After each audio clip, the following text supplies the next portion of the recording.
عبداللہ بن مبارک نے ایک واقعہ نقل کیا ہے کہ ہم ایک لڑائی میں تھے۔ ایک نوجوان تھا جو دن میں روزہ رکھتا تھا، رات کو تہجد پڑھتا تھا، بہت تھوڑا آرام کیا کرتا تھا، مجاہدین کی بڑی خدمت کرتا تھا، بہت پرہیزگار تھا، میدان جنگ میں بڑی بہادری سے لڑتا تھا۔ کئی ہفتوں سے ایک قلعہ فتح نہیں ہو پا رہا تھا۔ رات کو میری ڈیوٹی اس نوجوان کے ساتھ لگ گئی کہ کچھ دیر یہ پہرا دے گا، کچھ دیر میں۔ ایک رات یہ سویا ہوا تھا، میرا پہرا دینے کا ٹائم ختم ہو گیا تو میں نے اسے جگا دیا۔ اٹھتے ہی اس نے رونا شروع کر دیا۔ میں نے کہا بھائی کیا ہو گیا؟ تو اس نے کہا کہ میں نے خواب دیکھا۔ خواب میں مجھے جنت دکھائی گئی۔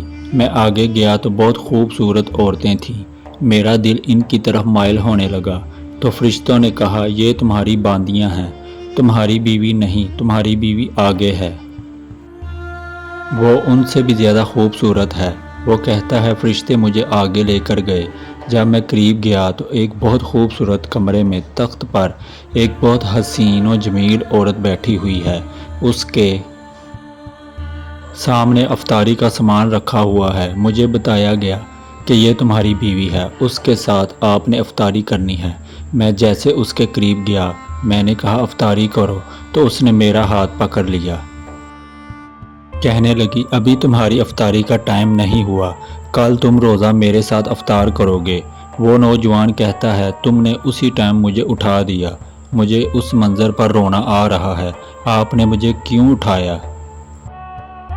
لیکن اس نے میرے ساتھ کل کا وعدہ کیا ہے کہ تمہارا کل کا روزہ میرے ساتھ افطار ہوگا۔ وہ بزرگ کہتے ہیں کہ مجھے لگا کہ یہ کل شہید ہو جائے گا۔ صبح اس کا روزہ تھا، پورا دن وہ بڑی بہادری سے لڑتا رہا۔ میں دیکھ رہا تھا کہ یہ شہید ہو جائے گا، لیکن شام ہو گئی، یہ شہید نہیں ہوا۔ میں سمجھا جھوٹا خواب ہوگا۔ ہم نے افطار کا سامان سامنے لا کے رکھ دیا۔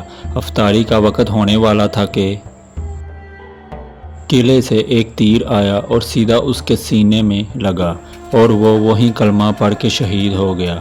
بزرگ کہتے ہیں کہ مجھے اس کا خواب یاد آیا اور میں نے زور سے چیخ مار دی لشکر میں کہ یہ شخص کامیاب ہو گیا۔ پھر میں نے سب کو اس کا خواب سنایا کہ کیسے اللہ نے سچا کیا ہے۔ حور نے اس سے وعدہ کیا تھا کہ کل تمہاری افطاری میرے ساتھ ہوگی۔